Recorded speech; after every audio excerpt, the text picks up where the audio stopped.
Assalamualaikum warahmatullahi wabarakatuh.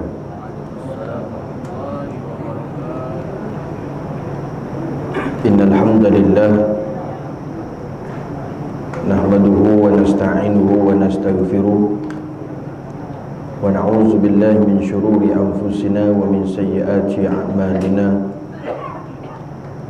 Man yahdihillahu fala mudilla lahu wa man yudlil fala hadiya lahu. Asyhadu an la ilaha illallah wahdahu la syarika lahu wa asyhadu anna Muhammadan abduhu wa rasuluh.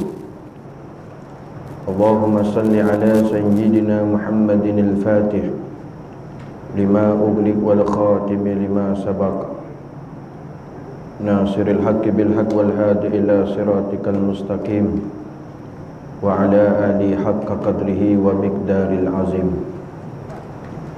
Subhanaka la ilma lana illa ma 'allamtana innaka antal alimul hakim. Wala haula wala quwwata illa billahil aliyyil azim. Allahumma yassir wa la tu'assir fa inna taysir kulli asir alayka yasir. Allahumma tamim bi khairi bi rahmatika ya arhamar rahimin, amma ba'du. Terima kasih kepada pengacara majlis yang dihormati Tuan Haji Zakaria bin Sanusi, Pengurusi Masjid Nur Iman, Kampung Paya Besar, serta ahli jawatan kuasanya yang dihormati Tok Ketua Kampung, Tuan-tuan Imam, Tuan-tuan Bilal, Tuan-tuan Haji, Puan-puan Hajah, ibu-ibu, ayah-ayah, tuan-tuan, puan-puan, muslimin, muslimat yang dirahmati Allah Subhanahu wa ta'ala.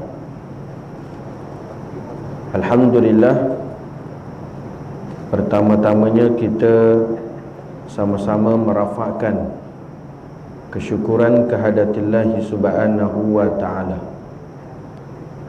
kerana pada malam ni kita meraihkan seorang insan yang sangat dimuliakan oleh Allah Jalla Jalaluhu, seorang insan yang merupakan kekasih Allah Subhanahu wa ta'ala, iaitu junjungan besar Nabi Muhammad sallallahu alaihi wasallam. Maka ini satu majlis bila kita bicara berkenaan tentang baginda Rasulullah sallallahu alaihi wasallam, bila kita bicara berkenaan tentang kebesaran Allah Subhanahu wa ta'ala, maka tak lain dan tak bukan bahawasanya yakin dan percayalah kita bersama-sama dengan para malaikat yang diturunkan oleh Allah Subhanahu wa ta'ala. Kerana majlis yang sebegini memang disebutkan oleh baginda Rasulullah sallallahu alaihi wasallam satu majlis yang penuh barakah, satu majlis yang diturunkan rahmat oleh Allah Subhanahu wa ta'ala. Sebab itu tuan-tuan, kita perlu syukur dan beruntung, dan ramai-ramai hamba Allah Subhanahu wa ta'ala, Allah Subhanahu wa ta'ala memilih kita di kalangan hamba Allah Ta'ala untuk berada di tempat yang mulia ini, iaitu dalam rumah Allah Ta'ala. Kerana dalam rumah Allah Ta'ala inilah tempat yang paling banyak diturunkan rahmat. Kerana apa? Kerana tempat ini yang paling dikasihi oleh Allah Ta'ala di atas muka bumi.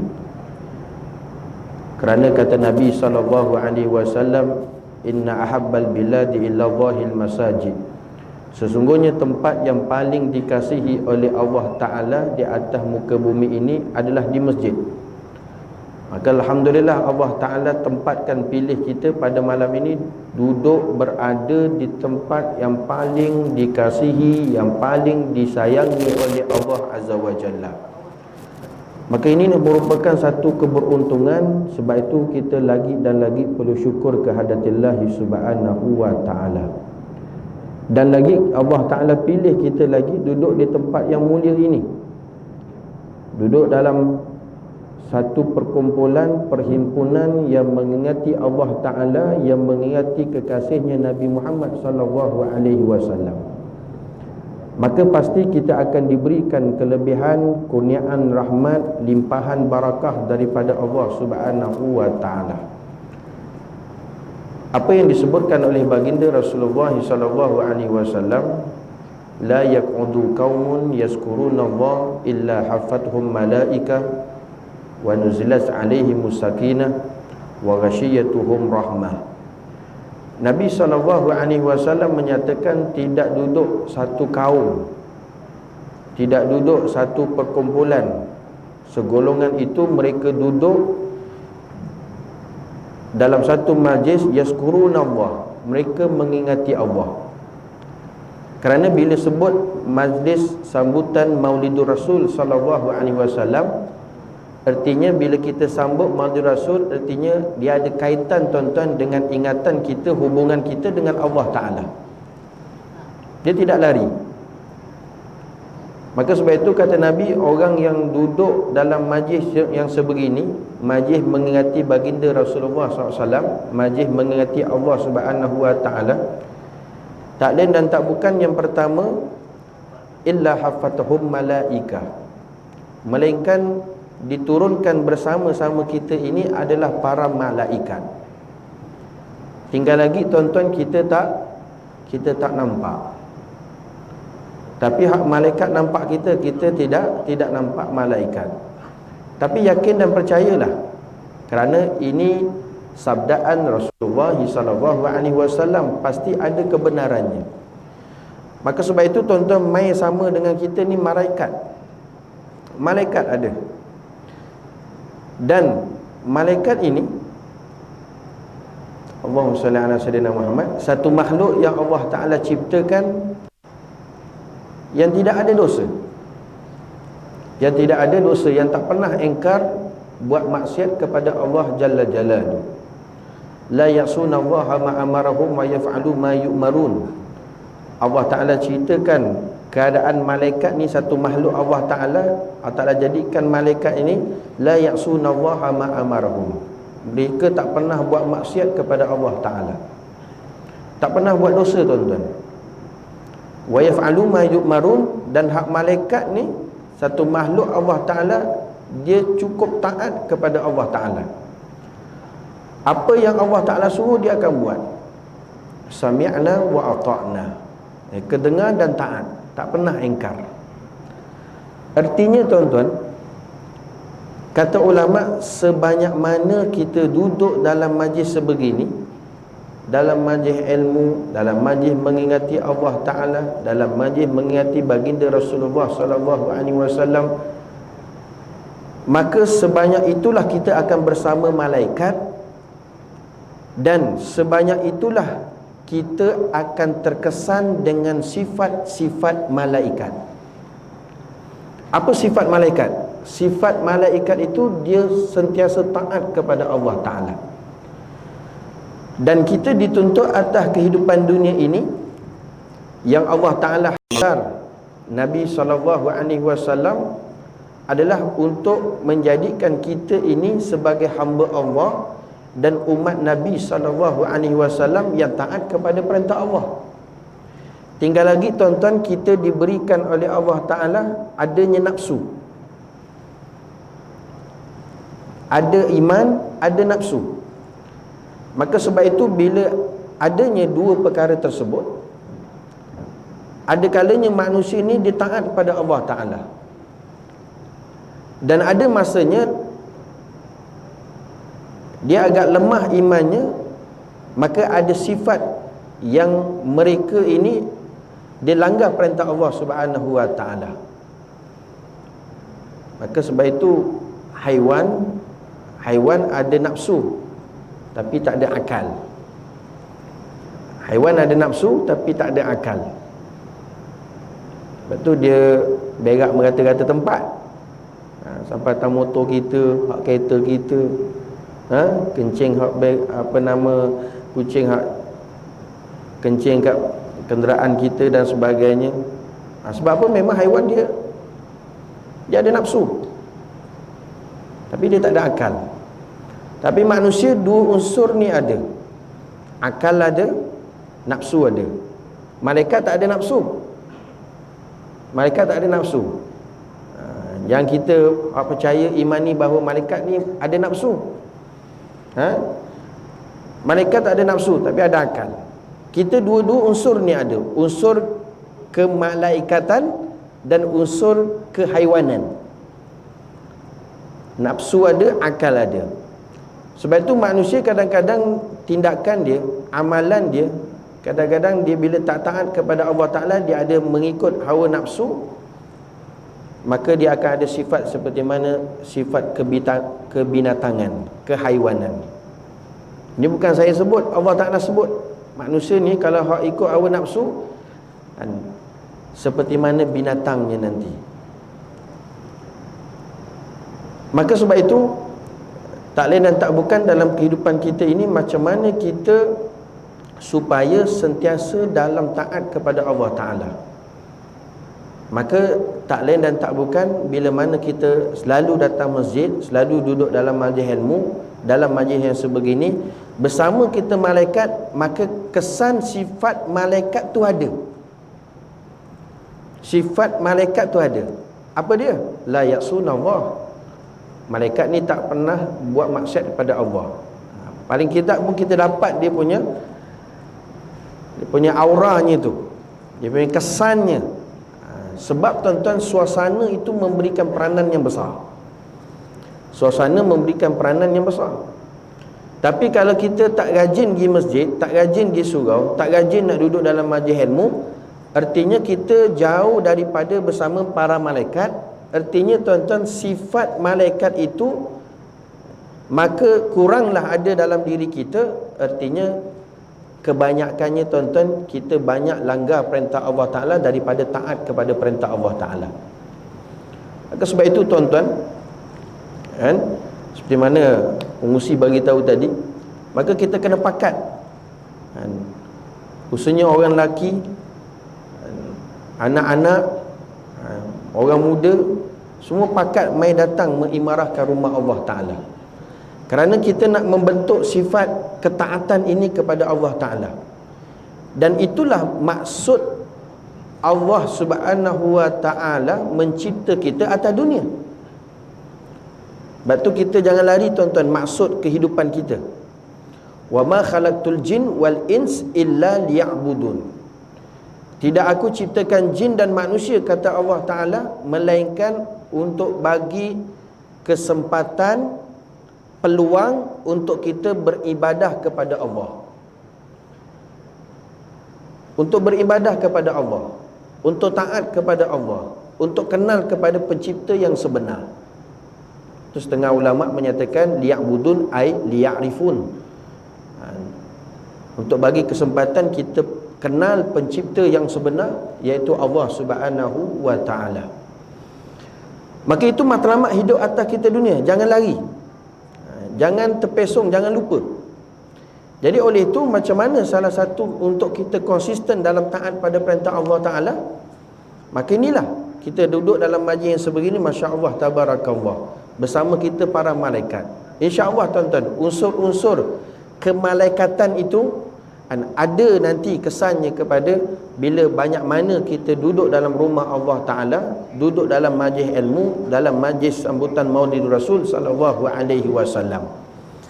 Sebab tu kena pakat bawa anak-anak apa semua dan sebagainya. Tuan-tuan jangan garang sangatlah dengan budak-budak. Budak-budak main datang masjid ni bagus. Anak-anak main datang masjid ni bagus. Satu, sebab apa tuan-tuan? Mereka ni lah pelapis kita.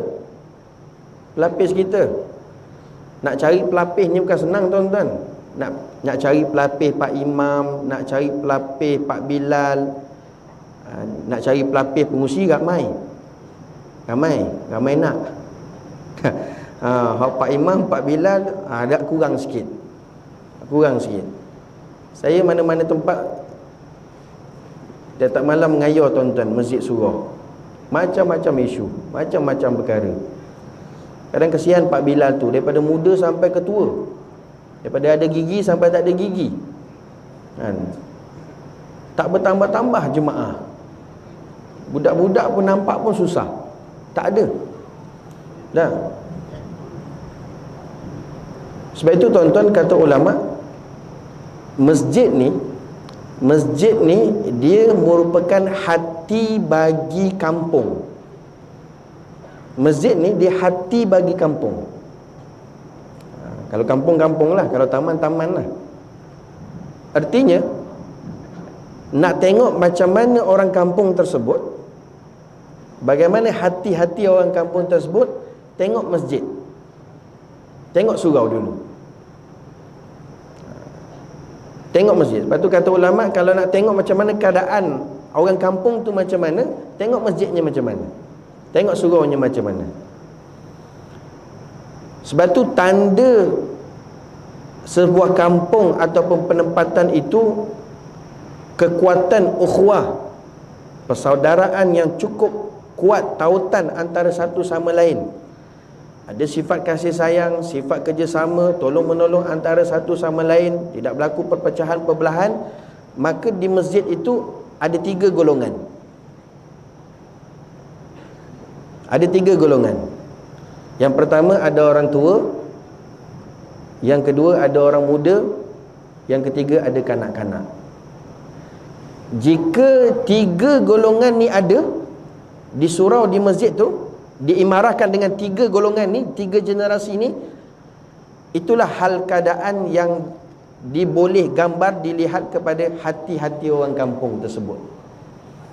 Hati-hati orang kampung. Maka itu tandanya tuan-tuan, Allah Ta'ala turunkan rahmat, keberkatan pada kampung tersebut.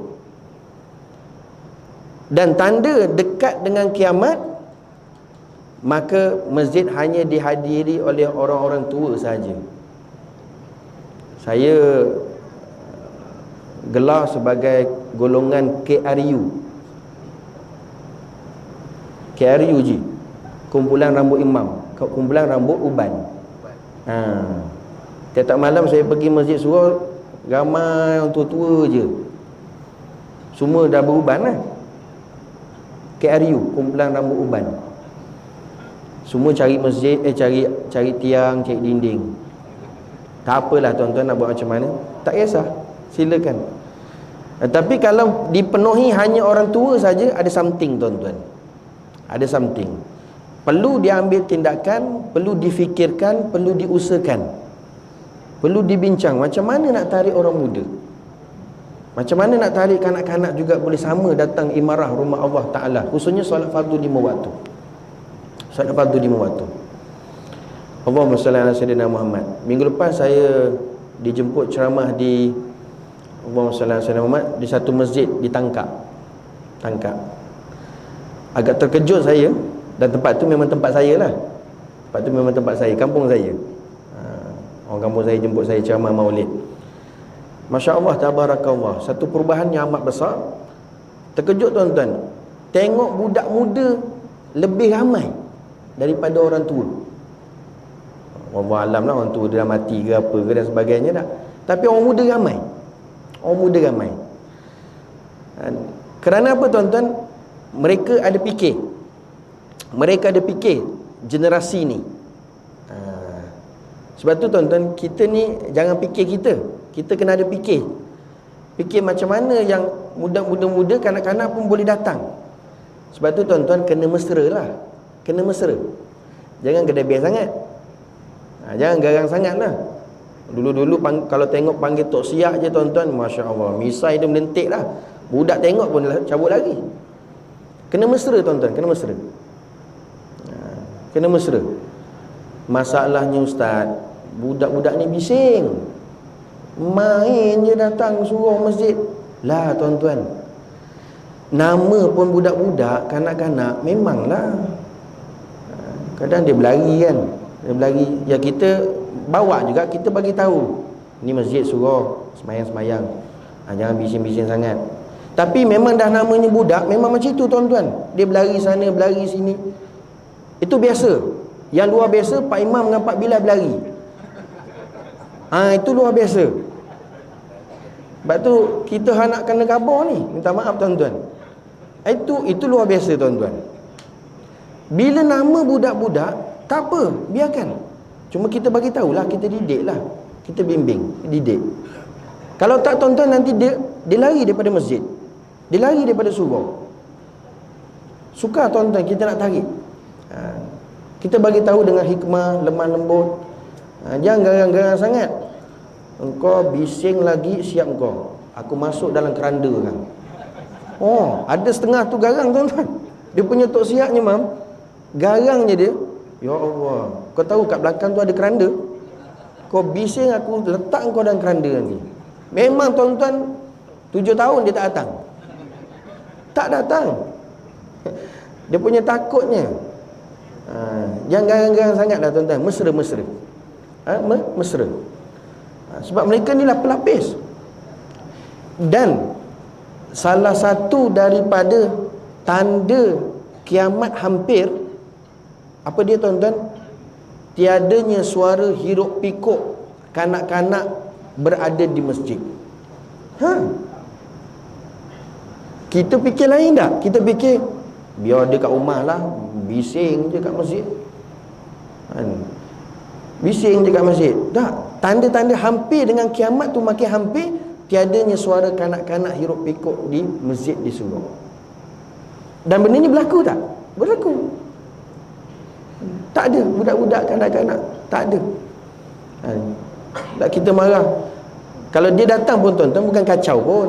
Tak kacau. Tak adalah sampai angkat kain Pak Imam, kain Pak Bilal. Tak adalah tuan-tuan, tak ada. Hak dia main-main gitu je, itu biasa. Itu perkara biasa. Sebab inilah tuan-tuan, kita perlu fikir macam mana generasi ni ada. Tanda masjid tu diimarahkan, 3 generasi ni ada. Orang tua, orang muda, kanak-kanak. Ini tanda masjid itu diimarahkan. Seperti mana kata Allah Subhanahu wa taala, innama ya'muru masajidallahi man amana billahi wal yaumil akhir. Hanya saja orang yang mengimarahkan rumah Allah Subhanahu wa taala, itu tanda dia benar-benar beriman kepada Allah dan beriman kepada hari akhirat. Muslimin hadirin yang dirahmati Allah. Maka sebab itu bila kita pakat ramai-ramai, khususnya orang lelaki mai datang ni, insya-Allah tuan-tuan, sifat malaikat tu akan memberi kesan. Sifat malaikat tu akan memberi kesan. Kadang-kadang kita risau dengan budak-budak muda orang kampung kita. Pening ustaz, ya Allah, rempit sana, rempit sini, lepak sana, lepak sini. Susah betul. Amai bawa dia, libatkan. Lama-lama tuan-tuan, dia akan terkesan dengan sifat malaikat. Sifat akan tahan. Sikit-sikit lama-lama dia akan ubah. Dia akan ubah. Dah akan ada terkesan sifat malaikat. Sebab itu tak rugi tuan-tuan, kita banyakkan masa duduk dalam rumah Allah Subhanahu wa taala kerana bersama para malaikat. Yang kedua, kata Nabi SAW, bila kita banyak duduk dalam majlis begini, apatah lagi majlis sambutan Maulid Rasul sallallahu alaihi wasallam, kata Nabi sallallahu alaihi wasallam, wa ghasyiyatuhum rahmah. Allah Taala turunkan rahmat. Rahmat, kasih sayang Allah Subhanahu wa taala mai turun. Ada rahmat Allah Taala turun. Sebab tuan-tuan, tempat kita kena tahu, tempat yang paling banyak Allah Taala turun rahmat di atas muka bumi ni adalah di masjid. Di masjid. Tuan-tuan nak dapat banyak rahmat di masjid. Contohlah tuan-tuan, kita pakai smartphone tak? Smartphone, handset. Ada nak cari internet internet. Tak? Sini internet okey dah. Okey lah. 3G, 4G. Dekat. Kadang-kadang naik, kadang-kadang turun. Kita nak dekat kuat nak dapat internet tu, kita makin dekat dengan dia punya pencawang dia, makin penuh lah bar dia. Internet tu makin kuat lah. Kalau makin jauh tuan-tuan, maka dia makin kurang. Gitulah kita hari ni nak dapat rahmat, kena dekat dengan tempat dia. Tempatnya dekat mana? Dekat masjid, dekat surau. Maka bila kita berada di tempat dia tuan-tuan, maka banyaklah rahmat. Bar rahmat tu kita banyak dapat tuan-tuan. kita banyak dapat. Dan kenapa kita perlu rahmat? Kasih sayang Allah Ta'ala penting tuan-tuan. Sebab dalam kehidupan kita hari ini, ketenangan, ketenteraman, kebahagiaan dalam kehidupan atas dunia ini tak lain dan tak bukan semua dengan rahmat kasih sayang Allah Ta'ala. Kasih sayang Allah Ta'ala. Jika kita kurang rahmat daripada Allah Subhanahu Wa Ta'ala, maka di sana banyak kesan-kesan yang akan berlaku tuan-tuan. Hati tak tenang, jiwa serabut, masalah bertimpa-timpa, hubungan suami isteri porak-poranda, keluarga bermasalah. Itu kesan-kesan bila kita tak bawa rahmat, tak dapat rahmat daripada Allah Ta'ala dalam kehidupan kita hari ini. Sebab itu, apa yang pengurusi bagi tahu tadi pun, bahawa penting kalau orang lelaki ni dia banyaknya berada di masjid, dapat solat fardu 5 waktu di masjid, artinya tuan-tuan, dia balik-balik tu balik masuk dalam rumah bawa rahmat. Sebab tu macam mana kita nak meraih rahmat tadi, orang lelaki kena pergi masjid lah. Pergi masjid. Setiap kali dia pergi masjid, sembahyang fardu 5 waktu, dia pergi masjid, dia bawa rahmat. Dia pergi masjid, dia bawa rahmat. Dia pergi masjid, bawa rahmat. Masuk hak dalam rumah. Sebanyak mana rahmat hak dia bawa daripada masjid tu, maka dia masuk dalam rumah, maka dia akan memberi kesan tuan-tuan dalam rumah tangga. Suami-suami yang saleh, isteri-isteri yang salihah, keluarga-keluarga yang sakinah, anak-anak yang taat kepada perintah Allah Ta'ala, dan juga taat kepada kedua ibu bapa dia. Ni kesan ni tuan-tuan, sebab rahmatnya tadi masalah. Sebab tu khususnya orang lelaki kena banyak tarik, bawa rahmat masuk ke dalam rumah. Masuk ke dalam rumah. Muslimin hadirin yang dirahmati Allah Subhanahu Wa Ta'ala. Sebab itu kita mai datang sini, wa ghasyiyatuhum rahmah. Allah Ta'ala liputi bersama kita rahmat. Rahmat, kasih sayang Allah Subhanahu Wa Ta'ala. Ada satu amalan tuan-tuan, ini sunnah Nabi SAW. Ini pegang betul-betul tuan-tuan. Ini sebenarnya maulid ni. Kita cerita pasal Nabi supaya kita nak bertambah kasih pada Nabi. Bila tambah kasih pada Nabi, barulah akan zahirnya amalan-amalan sunnah Nabi SAW. Kata Nabi SAW, dan amalan ini juga diijazahkan oleh para masyayikh, para guru kami, untuk kebahagiaan rumah tangga dalam keluarga kita, untuk mendapat kebahagiaan dalam rumah tangga, satu, dan untuk diberikan keberkatan dan keluasan rezeki, maka amalan ni jangan tinggal. Dan inilah yang dipesan, yang diajar oleh Nabi SAW. Nabi kata, setiap kali kalau kamu nak masuk ke dalam rumah, maka jangan tinggalkan membaca ayatul kursi. Sekali je tuan-tuan, ayatul kursi. Ayat kursi semua ngapal tak? InsyaAllah ngapal.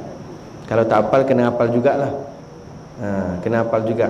Ayatul kursi tu, Allahu la ilaha illa huwal hayyul qayyum, sampai habis. Jangan ayat kursi hak dia salah faham pula. Ayat kursi. Hari ni kita kena cakap terus terang tuan-tuan. Sebab orang kita ni agak skema sikit. Dia agak skema sikit. Dah ustaz kata ayat kursi, saya baca kursi. Ayat kursi tu dalam surah Baqarah, tuan-tuan boleh tengok ayat kursi.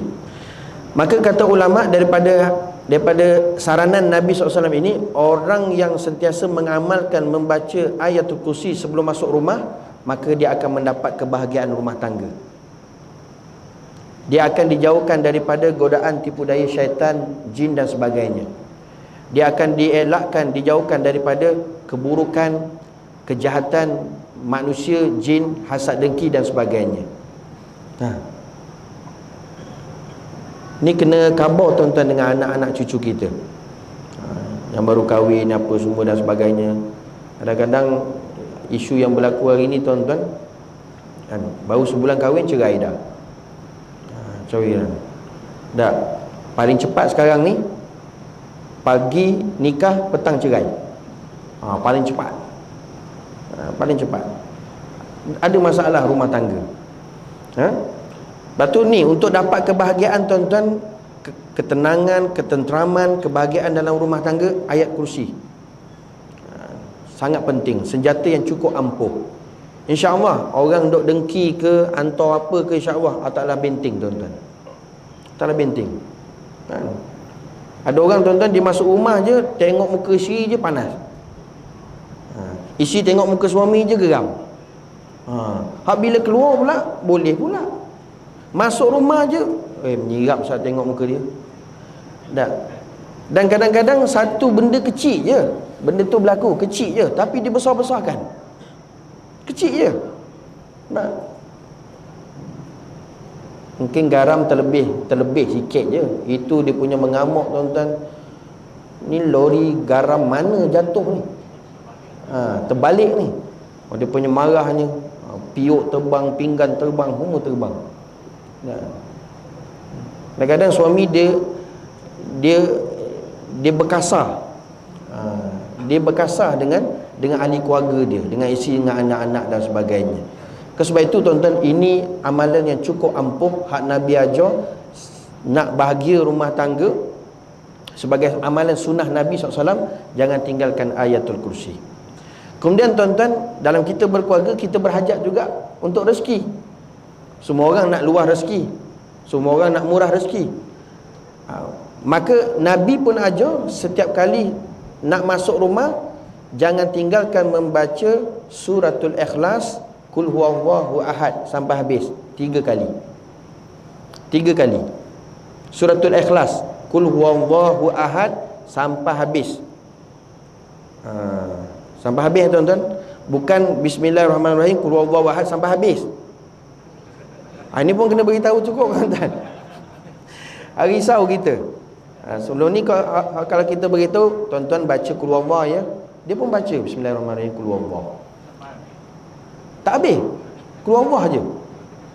Qul huwallahu tu sampai habis 3 kali je tuan-tuan, tak makan masa lama pun, sekejap je. Maka kata Nabi SAW, barang siapa yang mengamalkan sebelum masuk rumah, dia membaca Qul huwallahu 3 kali, Allah Subhanahu Wa Taala akan mengangkat kepapaan, kemiskinan, kefakiran kepada seluruh ahli keluarga tersebut. InsyaAllah tak ada masalah rezeki tuan-tuan, melimpah ruah rezeki, tak ada masalah rezeki. Tak ada masalah apa, insyaAllah. Beras cukup, tak habis-habis sebulan, tak habis-habis sebulan. Memanglah PKPB. Dah. InsyaAllah tak ada masalah rezeki tuan-tuan. Allah Ta'ala angkat kefakiran, kemiskinan, kepapaan seluruh isi dalam rumah, InsyaAllah. Bahkan tuan-tuan, kesannya amalan membaca Qul huwallahu 3 kali sebelum masuk rumah, bahkan bukan kepada ahli keluarga tersebut yang mengamalkan, dan kepada seluruh jiran-jirannya terkesan. Sama ada jiran yang kanan, jiran yang kiri, depan, belakang, kalau ada atas, bawah, kesan. Sebab tu tuan-tuan, kita ni jangan sampai lupa. Kadang-kadang kita memang lupa, kadang-kadang kita rasa tak ada apa-apa, rezeki okey, apa semua tak masalah. Tuan-tuan, kadang-kadang itu dengan sebab amalan jiran kita tu. Dia masuk rumah baca Qul huwallahu, kesan pada kita. Kita main masuk je. Memang tak ngamalnya sunnah Nabi SAW, pakai masuk je. Saya tak amal pun Ustaz, okey je rezeki. Tak, ada jiran kita yang amalkannya tuan-tuan. Sebab tu untung. Cuma tinggal lagi, buatlah juga lepas ni.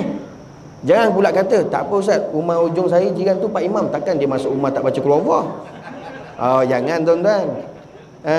Tak apa Ustaz, belakang rumah saya jiran tu Ustaz, takkan Ustaz masuk rumah tak baca Qul huwallahu. Teruk dia kata. Tak, semua ya kena. Amalkanlah sunnah Nabi SAW.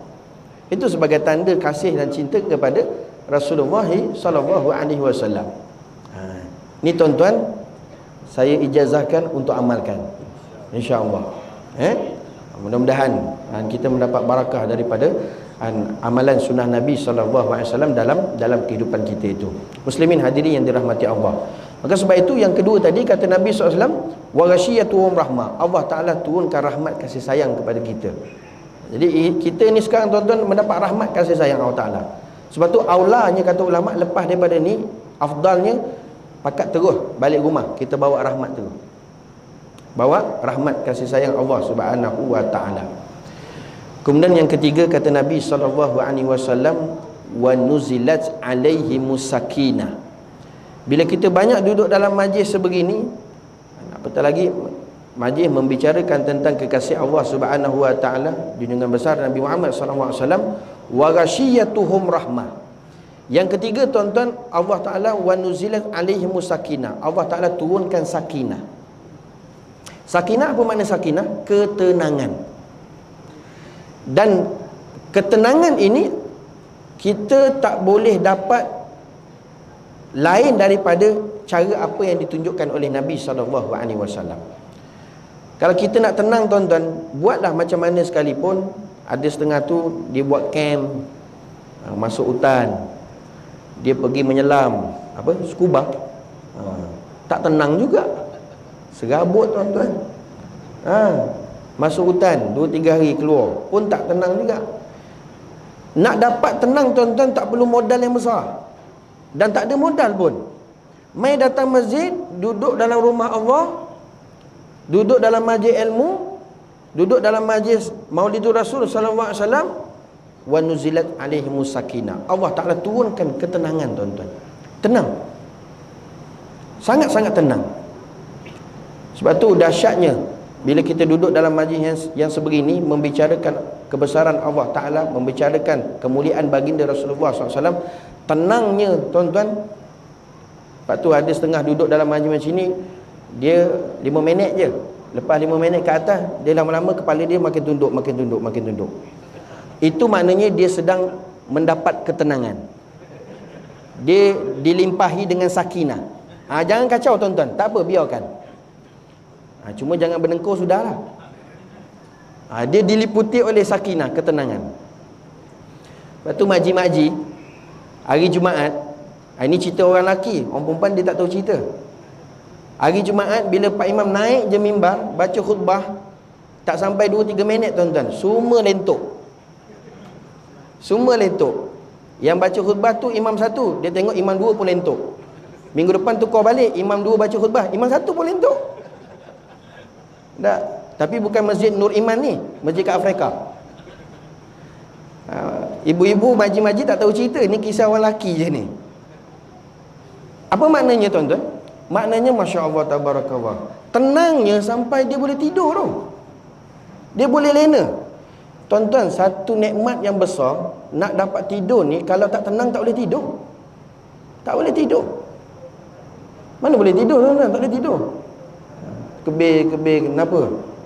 Serabut, dia kata pening balik, tak tenang hati, tak boleh tidur. Tapi dia boleh tidur tuan-tuan. Pak Imam baca khutbah, dengar ceramah pun dia boleh tidur. Maknanya hati ni tenang lah tu. Selesai masalah tuan-tuan. Selesai masalah. Muslimin hadirin yang dirahmati Allah Subhanahu wa Ta'ala. Cuma orang lelaki kena hati-hati sikit. Hari Jumaat tu kalau lena lah. Kalau lena tu jangan sampai bersenggut sangat tuan-tuan. Kadang ada yang tu tuan-tuan, Pak Imam, dia punya lena tu sampai kepala tu nak dekat lantai tu. Lantai. Lepas tu sadar balik, ngangguk. Faham lah tu maknanya, faham. Faham. Ngangguk. Tuan-tuan, kalau kita duduk ni ada wuduk, tapi bila kita terlena tidur, jangan sampai papan punggung kita bergerak. Bila papan punggung kita dia tak tetap, dia bergerak tu, batal wuduk. Ramai tak perasan tu. Nak tidur lena je tuan-tuan, steady je. Kepala tegak, badan tegak, mata pejam. Tapi ngangguk. Faham betul. Dah tak tahu faham apa bagaimana. Jangan sampai papan punggung kita tu tak tetap gerak tuan-tuan, batal wuduk. Ini masalah fiqh. Ramai tuan-tuan bila kamat je bangun semayang je, padahal dah habis dah, wuduk dah tak ada. Muslimin hadirin yang dirahmati Allah. Sebab tu nak cerita bahawa sangat penting tuan-tuan, kita nak meraih ketenangan ni, hak mai duduk je dalam rumah Allah Ta'ala, dalam majlis ilmu, dalam majlis sambutan Maulid Rasul sallallahu alaihi wasallam. Bahkan yang keempat, kata Nabi SAW, beruntungnya kita tuan-tuan, orang yang duduk dalam majlis yang begini, Allah Subhanahu Wa Ta'ala menyebut-nyebut, berbangga dengan hambanya kepada para malaikat. Kamu tengok hamba aku boleh duduk, walaupun dalam keadaan apa jua sekalipun cabaran, dia boleh duduk, boleh datang rumah Allah Ta'ala, boleh duduk mendengar kisah kekasih aku Nabi Muhammad sallallahu alaihi wasallam. Wa zakarullahu fima indah. Allah Taala sebut tuan-tuan, kan? Sebut kita ni dengan para malaikat kerana berbangganya hamba kita, hamba Allah Taala, iaitu kita ni dapat sentiasa duduk dalam majlis yang sebegini. Muslimin hadirin yang dirahmati Allah Subhanahu wa taala. Maka sebab itu beruntung tuan-tuan. Sangat-sangat beruntung. Kerana walaupun kita jauh dengan baginda Rasulullah sallallahu alaihi wasallam 1400 tahun lepas dah. Lama dah tuan-tuan Nabi SAW meninggalkan kita. Bahkan kita pun tak pernah jumpa Nabi. Tak pernah bermimpi dengan Nabi. Tak pernah sezaman dengan Nabi. Tapi tuan-tuan yakin dan percayalah, Nabi pernah sebut dengan para sahabat pada ketika dulu 1400 tahun lepas. Nabi kata tuba liman amanabi wara'ani. Nabi kata beruntunglah siapa yang melihat aku dan beriman dengan aku. Tuba, Nabi kata beruntunglah, berbahagialah, beruntunglah orang yang beriman dengan aku dan melihat aku. Siapa tuan-tuan? Para sahabat radhiyallahu ta'ala anhum ajma'in. Kerana yang namanya sahabat, mereka hidup sezaman dengan Nabi, mereka lihat Nabi dan beriman dengan Nabi. Itu sahabat. Itu sahabat. Maka sahabat ini sezaman dengan Nabi, melihat Nabi, bahkan beriman dengan Nabi. Maka Nabi kata beruntung. Sahabat dengar tuan-tuan, suka. Kerana kamilah orang yang beruntung. Dapat tengok Nabi, dapat hidup dengan Nabi, dapat tengok cara Nabi SAW, kehidupannya macam mana, muamalahnya macam mana, muasyaratnya macam mana, akhlaknya macam mana. Mereka boleh ikut dalam kehidupan dia. Mereka boleh ikut ittiba'us sunnah, sunnah Nabi SAW. Lalu Nabi SAW menyatakan, Nabi kata tuba wa tuba wa tuba liman amana bi walam ra'ani. Terkejut sahabat tuan-tuan. Nabi kata beruntunglah, beruntunglah, beruntung 3 kali. Siapa ni? Kata Nabi SAW yang Nabi sebut 3 kali yang sangat beruntung ni. Liman amana bi walam ra'ani. Dia boleh beriman dengan aku, percaya dengan aku, boleh ikut pula sunnah aku, sedangkan dia tak pernah melihat aku. Siapa tuan-tuan? Kitalah, umat akhir zaman, yang kita lahir, yang kita ada selepas daripada kewafatan baginda Rasulullah sallallahu alaihi wasallam. Walaupun tidak pernah melihat Nabi, tidak sezaman dengan Nabi, tetapi kita boleh percaya dan mengimani baginda Rasulullah sallallahu alaihi wasallam. Kerana nak percaya, hak yakin, iman ni tuan-tuan di hati, perkara yang tak nampak bukan mudah tuan-tuan. Bukan perkara yang mudah. Perkara yang sangat sukar. Kerana yang katanya iman, allazina yu'minuna bil ghaib. Orang beriman adalah beriman dengan perkara yang ghaib, yang tak dicapai oleh panca indera. Bukan benda yang mudah tuan-tuan. Sebab tu jangan mudah-mudah juga kita cakap, apalah Abu Lahab, Abu Jahal, dah dengan Nabi, nampak mujizat Nabi, iman je lah. Hak pergi lawan tentangnya, kenapa?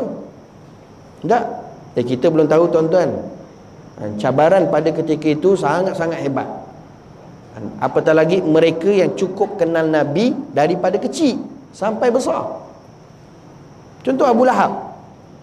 Abu Lahab tuan-tuan dalam sejarah bukan orang lain dengan Nabi SAW. Bapa penakan Nabi, bapa saudara Nabi. Kerana Abu Lahab dia adik-beradik dengan bapa Nabi SAW. Adik-beradik tuan-tuan, bapa saudara Nabi. Sebab tu dalam sejarah disebutkan bahawasanya orang yang pertama gembira, suka, sayang dengan kelahirannya Nabi SAW bukan orang lain, Abu Lahab. Sebab tu dalam sejarah bila lahirnya Nabi SAW, Maka sukanya Abu Lahab ni, dia punya sukanya dahsyatnya tuan-tuan. Rasa sampai sekarang lah kita kalah lah. Kita kalah. Dia punya sukanya lahirnya Nabi SAW, dia buat kenduri besar-besaran tuan-tuan. Dia buat majlis besar-besaran. Berpuluh ekor unta dia sembelih. Fungsi kata tadi sini berapa? Seekor ya? Kerbau. Tapi okey lah tu mam. Daripada tak ada langsung dah. Dahsyat juga kerbau. Berpuluh ekor unta tuan-tuan. Dia sambut maulid Nabi SAW. Siapa? Abu Lahab. Lepas tu kata ulama, hari ni kalau kita tak buat maulid, lebih teruk daripada Abu Lahab. Jangan buat malu tuan-tuan. Jangan buat malu. Macam mana sekalipun norma baru ke, cabaran apa yang ada, usahakan macam mana supaya kita ada buat majlis maulid Nabi SAW. Tak apalah, walaupun masa singkat sekalipun. Sebab Allah Subhanahu Wa Taala hak tanya kamu buat ke tak buat. Bukan lama ke tidak, ataupun ramai ke tidak. Allah Ta'ala tanya kamu buat ke tak buat. Apa yang kamu buat tanda kamu kasih dengan kekasih aku Nabi Muhammad SAW. Allah Ta'ala tanya. Seperti mana seekor burung zaman Nabi Sulaiman AS, ketika mana Allahumma salli ala sayyidina, bukan Nabi Sulaiman, Nabi Ibrahim AS. Nabi Ibrahim dilontar dalam api. Dalam satu riwayat kata 40 hari 40 malam. Burung ni tuan-tuan kecil je. Dia usaha macam mana untuk padamkan api tempat pembakaran Nabi Ibrahim AS. Maka burung ni dia pergi ambil air dengan paruh dia tu. Dia ambil, dia tuang tempat bakarnya Nabi Ibrahim AS. Dia ambil lagi tuan-tuan. Dia buat selalu, ulang alik. Sampaikan dong malaikat tanya, burung, kamu buat apa? Aku ambil air sebab nak padamkan tempat pembakaran Nabi Ibrahim AS. Kata malaikat, takkan mungkin kamu dapat padamkan api yang begitu besar begitu. Ya, kata burung, memang takkan akan dapat padam. Agak mustahil tuan-tuan, dengan air yang sikit pada paruh tu nak padamkan api yang besar, yang menyala, yang bakar Nabi Ibrahim AS 40 hari 40 malam. Tetapi kata burung, paling tidak pun aku ada jawapan, aku ada hujah, aku ada bukti di hadapan Allah Subhanahu Wa Taala di hari akhirat, bila Allah Taala tanya, apa yang kamu buat kepada kekasih aku Nabi Allah Ibrahim AS. Paling tidak pun aku ada usaha, ada jawapan tuan-tuan. Gitu juga kita hari ni. Paling tidak pun kita ada jawapan, hujah. Buat tak? Buat ya Allah. Walaupun COVID-19, walaupun penjarakan masa singkat, tapi buat juga. Jangan sampai tidak buat. Sebagai manifestasi, kata ulama, tanda bukti kasih kita ingat kepada baginda Rasulullah sallallahu alaihi wasallam. Sebab tu Abu Lahab, masya-Allah tabarakallah, berpuluh ekor unta dia sembelih. Sebab sukanya tuan-tuan dengan lahirnya Nabi SAW. Kemudian tuan-tuan, dia sukanya dengan kelahirannya Nabi SAW. Dia ada satu orang hamba namanya Suwaibah. Lama dah tuan-tuan dia jadi Suwaibah ni jadi hamba kepada Abu Lahab. Akhirnya tuan-tuan, disukanya dengan lahirnya Nabi SAW, maka dibebaskan Suwaibah. Bahkan dia suruh Suwaibah ni tadi, hambanya tadi yang dibebaskan tadi, pergi menyusukan anak saudaranya Nabi Muhammad SAW. Sampai dahsyat tuan-tuan. Dia sayangnya gembira dengan kelahirannya Nabi SAW. Tapi itu ketentuan Allah Subhanahu Wa Taala, dia mati dalam keadaan tidak beriman, kufur kepada Allah Subhanahu Wa Taala. Walaupun dia orang yang pertama suka, sayang, gembira dengan kelahiran Nabi SAW, tapi dia tidak beriman kepada Nabi SAW. Akhirnya mati dalam keadaan tidak beriman, kufur. Maka sebab itu tuan-tuan, kata ulama, sebagai tanda kita ingat dan kasih kepada baginda Rasulullah SAW, bila mai datang bulan Rabiul Awal, jangan tak ada sedikit pun tuan-tuan rasa gembira, seronok dengan kelahirannya baginda Nabi SAW dalam bulan Rabiul Awal. Jangan rasa biasa je tuan-tuan, bahaya tu. Masuk bulan Rabiul Awal ni, rasa tak ada apa-apa pun, apatah lagi tak ada fikir bila nak buat maulid Nabi SAW. Bila seseorang itu ada rasa cinta dan kasih ni tuan-tuan, bila mai datang bulan Rabiul Awal ni, Masya Allah, dia punya riangnya, gembiranya, seronoknya, kerana bulan tersebut lahirnya Sayyidul Wujud, baginda Nabi SAW, Sayyidul Mursalin, penghulu bagi segala rasul, wa khatimun nabiyyin, penutup bagi segala nabi, wa habibullah, kekasih Allah Subhanahu wa taala. Bukan orang biasa-biasa tuan-tuan Nabi SAW dengan kita, bukan biasa-biasa. Sebab itu jangan sampai kita beranggapan seperti mana ada segelintir golongan yang beranggapan bahawa Nabi Muhammad ni macam kita je biasa. Cuma beza apa? Pada Nabi umur 40 jadi diangkat jadi Nabi, tu je. Masa yang sebelum-sebelum tu budak macam kita lah, orang muda macam kita je, tak ada apa. Tak tuan-tuan, jangan. Kerana walaupun Nabi SAW manusia, tetapi kemanusiaannya Nabi SAW tak sama dengan manusianya kita. Muhammadun bashar la kal bashar bal huwal yakut bainal hajar.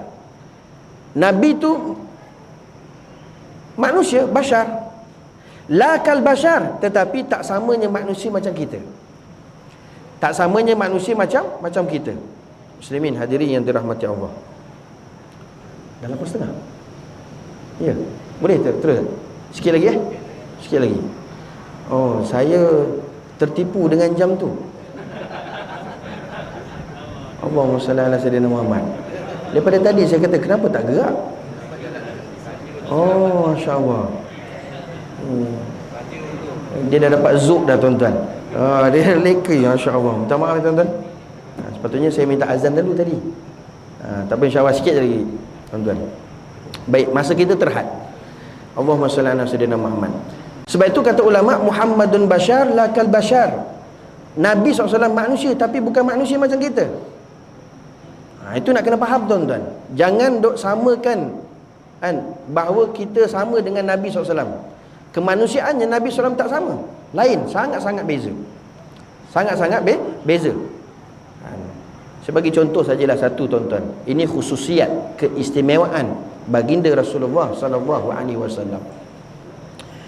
Disebut dalam kitab Syama'il Muhammadiyah. Imam Tirmizi bawakan sebuah hadis Nabi SAW tentang kecantikan rupa paras baginda Nabi SAW.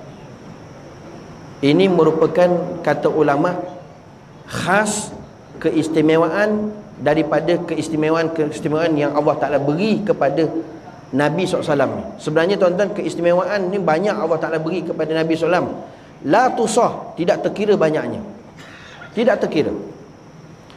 Satu hari, Allahumma salli ala sayyidina Muhammad, indahnya, cantiknya rupa parah Nabi SAW tak boleh dibandingkan dengan apa jua sekalipun tuan-tuan. Cuma sebagai nak bagi faham, maka ulama disebutkan supaya diadakan perbandingan supaya nak bagi faham, tapi takkan sama dengan apa yang dibandingkan, supaya kita faham. Satu ketika ada salah seorang daripada isteri Nabi SAW tengah jahit. Maka tiba-tiba tuan-tuan, jarum yang dia sedang jahit tu terjatuh. Maka isteri Nabi SAW tadi meraba-raba cari, sebab gelap tuan-tuan, gelap, cari mana jarum tadi yang jatuh. Tiba-tiba Masya Allah Tabarakallah, datangnya Nabi SAW, masuk saja tuan-tuan dalam bilik, masuk je tempat isteri Nabi SAW jahit tadi, tengah cari tu tuan-tuan, terus jumpa jarum tersebut. Kerana mai datangnya hadirnya Nabi SAW, kerana rupa parah Nabi, wajah Nabi tu ada nur tuan-tuan, cantiknya, indahnya, kacaknya, beserta dengan nur.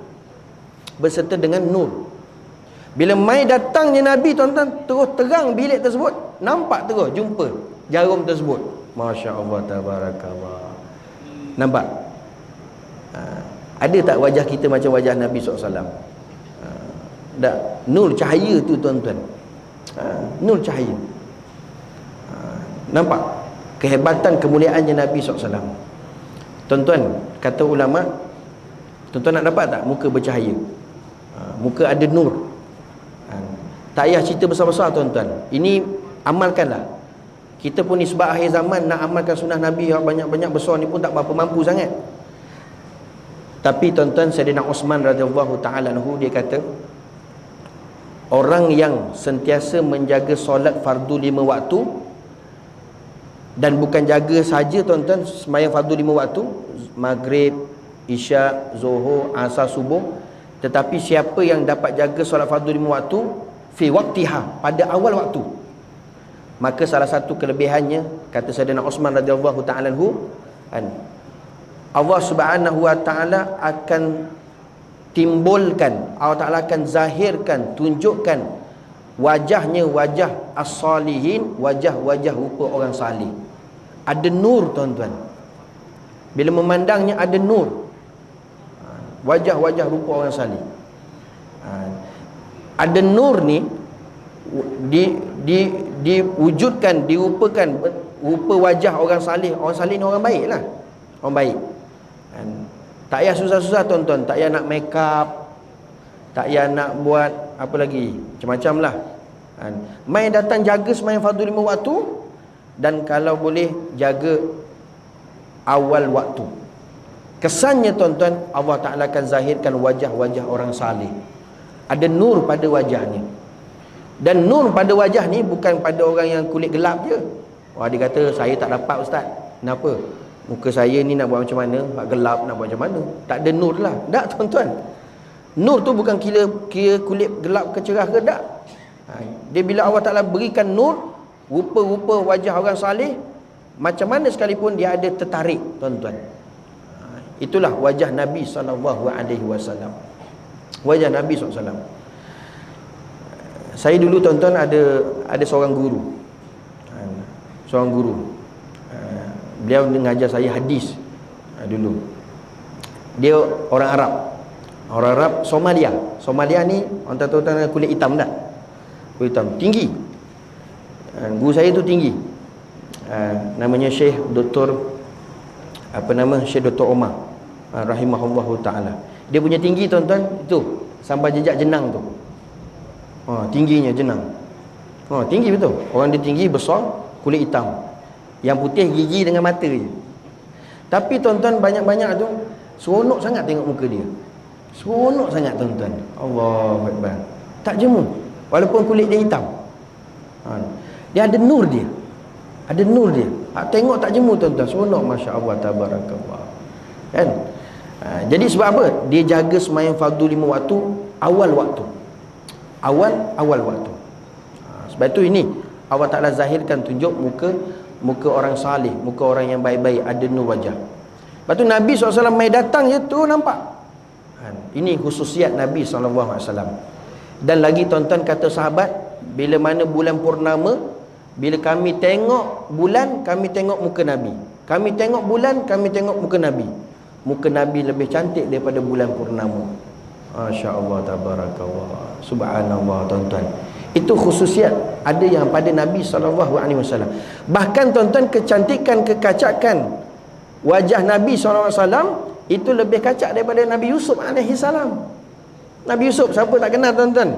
Semua tahu cerita dia, makruf.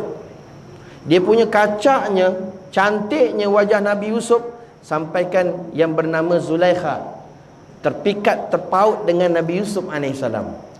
Sampaikan perempuan-perempuan yang pembesar-pembesar pada ketika itu tuan-tuan, dia memperlekehkan Zulaikha. Dia kata, apalah Zulaikha, banyak-banyak laki dia suka Yusuf. Apalah, ramai lagi yang kaya, handsome, dia suka Yusuf. Zulaikha kata, kamu belum tengok Yusuf tu macam mana? Maka Zulaikha kumpulkan perempuan-perempuan semua tuan-tuan dalam satu tempat. Dalam riwayat kata, diberikan satu buah beserta pisau. Bila mai datang Yusuf ni, tengok macam mana. Pendek cerita tuan-tuan, ketika mana didatangkan Nabi Yusuf AS, depan mereka lalu Nabi Yusuf, ada yang tengah potong buah ni tuan-tuan, terhiris dia punya jari jemari dia. Sebab terpaut, terpesona tengok wajah Nabi Yusuf AS. Tak perasan nak jari dia terhiris, berdarah, tak rasa pun sakit tuan-tuan. Sebab seronoknya tengok muka Nabi Yusuf AS. Ada yang tuan-tuan bukan terhiris, terpotong jari dia, tak sedar jari terpotong. Allahu Akbar. Maka kata ulama tuan-tuan, pada ketika itu perempuan-perempuan melihat kecantikan, kekacakan Nabi Yusuf AS sehingga terhiris jari mereka. Kalau hari ni tuan-tuan kita dapat tengok Nabi SAW, bukan terhiris jari, terhiris hati-hati kita tuan-tuan. Allahu Akbar. Muslimin hadirin yang dirahmati Allah Subhanahu wa taala. Maka kita perlu tahu keistimewaan yang ada pada Nabi SAW. Kerana apa? Supaya makin kita timbul rasa cinta kepada Nabi SAW. Bila rasa timbul cinta kepada Nabi SAW, maka akan lahirlah sunnah-sunnah Nabi SAW dalam kehidupan kita. Tuan-tuan kena ingat, dalam kehidupan kita, nak tak nak, amal ibadah kita, Allah Ta'ala nak kasih sayang kepada kita, syaratnya memang kena kasih cinta kepada Nabi SAW. Itu wasilah, syarat Allah Ta'ala letak. Qul in kuntum tuhibbuna Allah fattabi'uni yuhibbukumullah wa yaghfir lakum dzunubakum wallahu ghafurur rahim. Allah Ta'ala kata, kalau Muhammad, kamu bagi tahu umat kamu nak Allah Ta'ala kasih kepada mereka, kasih kepada kita, fattabi'uni, suruh ikut Nabi SAW. Ikut Nabi SAW. Yuhibbukumullah, nescaya Allah Ta'ala kasih sayang pada kita. Tuan-tuan nampak? Allah Ta'ala letakkan syarat. Mu kasih dulu, sayang dulu kepada kekasih aku Nabi Muhammad SAW, baru aku akan sayang kamu. Sampai gitu tuan-tuan syaratnya. Sampaikan Nabi SAW menyatakan, la yu'minu ahadukum hatta akuna ahabba ilaihi min waladihi wa walidihi wan nasi ajmain. Iman kamu takkan sempurna selagi mana aku yang pertama sekali yang kamu sayang, yang kamu kasih. Artinya tuan-tuan, selagi mana kita ada kasih pada anak kita, isteri kita, keluarga kita dan sahabat andai dan sekalian manusia, masih lagi iman kita tak sempurna tuan-tuan. Sempurnanya iman seseorang itu bila Nabi yang paling dikasihi dalam kehidupan dia.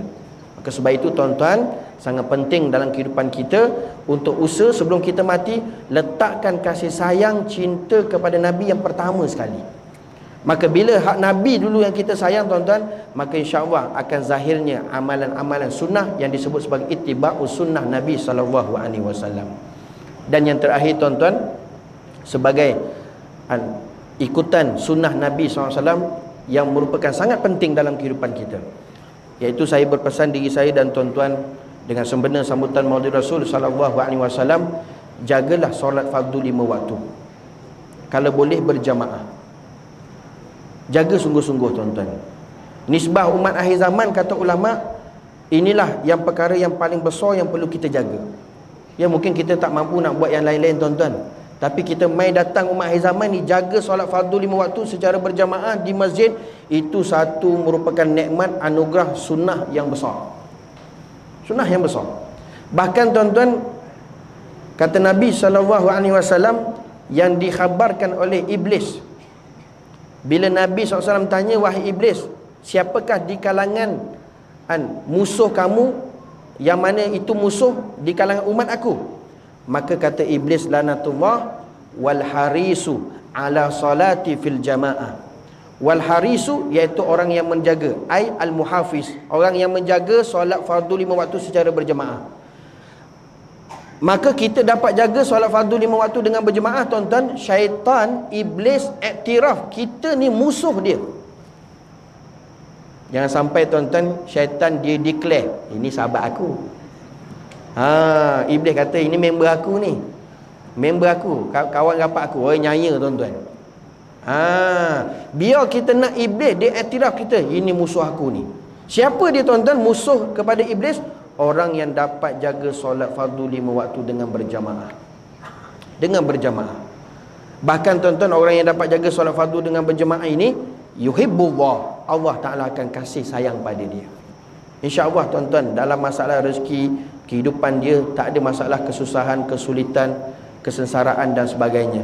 Maka dia dapat jaga berpegang kepada sunnah baginda Nabi SAW, khususnya solat fardu 5 waktu. Sebab tu Nabi pesan, solat ni apa dia? Imanuddin, tiang agama. Faman aqamaha faqad aqamaddin. Siapa yang mendirikan agama, maka dia, siapa yang mendirikan solat, dia mendirikan agama. Faman tarakaha, siapa yang meninggalkan solat, maka dia meruntuhkan agama. Faqad hadamaddin, dia meruntuhkan agama. Muslimin hadirin yang dirahmati Allah, yang terakhir tuan-tuan, bila mai kita dah datang sembahyang berjemaah, Ini minta satu lagi tuan-tuan. Boleh? Satu amalan. Lah. Satu amalan ni. Sebab dah cantik dah. Mai datang masjid sembahyang berjemaah ni tuan-tuan. Minta tolong lepas daripada ni. Ini sunnah Nabi ni. Sampaikan ulama sebut la tatruk, jangan tinggal. Bila mai dah datang sembahyang berjemaah ni tuan-tuan, apatah lagi dah jaga sembahyang fardu 5 waktu, tuan-tuan tolong amalkan, jangan tinggalkan membaca la ilaha illallah wahdahu la syarikalah lahul mulku wa lahul hamdu yuhyi wa yumiit wa huwa ala kulli syai'in qadir 10 kali. 2 waktu saja, maghrib dengan subuh. Tapi alhamdulillah tadi tuan-tuan Pak Imam dia baca. Saya kira tu tepat. Alhamdulillah. Tahniah. Mana Pak Imam orang alim ni. Dia dapat jaga. Kerana tuan-tuan, inilah amalan sunnah yang ditinggalkan umat akhir zaman. Rugi tuan-tuan, sangat-sangat rugi. Tuan-tuan, ibu-ibu ayah, makcik, semayang kat rumah pun buat juga. Semayang seorang ke berjemaah jangan tinggal. 2 waktu saja. La ilaha illallah wahdahu la syarikalah sampai habis. Nabi kata asyara marat 10 kali. Siapa yang amalkan tuan-tuan setiap pagi lepas subuh tu, tapi dengan syaratnya lepas bagi salam masih lagi duduk tahiyat akhir. Masih lagi duduk tawarruk. Kaki tu jangan rungkaikan lagi.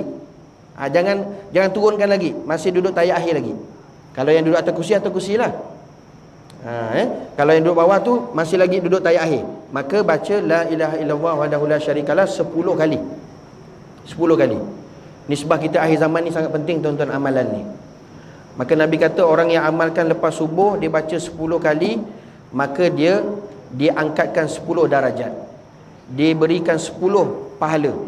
Dia hapuskan 10 dosa. Bahkan pada hari tersebut akan dipermudahkan segala urusan dia oleh Allah Ta'ala. Dan pada hari tersebut tuan-tuan, dia dijauhkan, dibenteng daripada gangguan syaitan, jin, manusia dan perkara-perkara yang buruk. InsyaAllah tuan-tuan, kehidupan dia dalam kehidupan tenang. Orang dengki ke apa tuan-tuan, ini pembenteng dia. Ini pembenteng. Jaga ni tuan-tuan. Kemudian maghrib baca juga 10 kali. 2 waktu saja tuan-tuan, tak susah dan tak lama. Ganjarannya besar. Dan ini sunnah Nabi SAW. 10 kali maghrib dengan subuh. Sebab tu tuan-tuan, malaikat yang disebut sebagai malaikat hafazah, dia hak jaga kita ni 2 waktu, siang malam. Siang malam. Sebab tu dibaca 2 waktu tersebut, maghrib dengan subuh. Kemudian tuan-tuan, hak sikit lagi, lepas dah baca la ilaha illallah wahdahu la syarikalah, makji 10 kali maghrib dan subuh. Sikit lagi tuan-tuan, lepas tu jangan tinggalkan Allahumma ajirna minan nar, ataupun Allahumma ajirni minan nar. Ya Allah, jauhkan kami daripada api neraka. Semayang seorang ke berjemaah jangan tinggal, tapi masih lagi duduk tawaruk jangan rungkaikan lagi. Penat Ustaz. Sikit je tuan-tuan. Tak tahan, sikit je. Itu dibaca 7 kali. Allahumma ajirna minan nar. Nampak macam simple tuan-tuan, macam tak ada apa-apa. Tak, besar tuan-tuan. Ini sunnah Nabi SAW. Inilah yang ditinggalkan kebanyakan orang. Tak ada dah. Minta maaf, ada setengah tempat tu, Assalamualaikum warahmatullahi, Assalamualaikum warahmatullahi, Al-Fatihah, habis mam. Orang kata berat nanang rugi tuan-tuan, sangat-sangat rugi. 2 waktu saja. Allahumma ajina minana 7 kali. Nabi kata tuan-tuan, siapa yang baca lepas subuh Allahumma ajina minana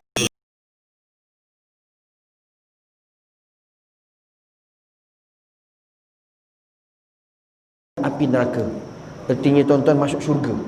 Allahu Akbar. Sikit saja amalan dia tuan-tuan. Kemudian maghrib tadi, Pak Imam tadi baca tadi 7 kali Allahumma ajina minan nar. Nabi kata summa mata fil lail, kemudian malam ni dia mati.